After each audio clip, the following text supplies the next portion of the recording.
When I was around 12, I walked into my dad's study and found him counting money. He looked up and said, "Don't tell your mum and you'll find out what it's for." So I kept my mouth shut. A couple of days later, he woke me up early to run some errands with him. We came back with a used car, new for us though. He told me that if I didn't spill the price to my mum, he'd let me drive it. It wasn't much, just a few $100s, but we were struggling financially, and she would have been upset. My mum tried her best to find out how much he spent, but I held my ground.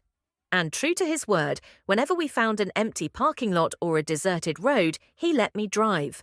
I felt like the coolest kid in school, secretly knowing how to handle a car. "Remember, don't tell your mum," he'd always remind me. When I finally got my learner's permit at 16, I was beyond excited to drive legally. I asked my mum if I could take her places when she needed to go out, but she kept saying no, insisting I had no experience. I couldn't argue back without exposing my dad, so I just kept asking, and she kept refusing. One day, while my dad was home, he overheard another one of our back and forths.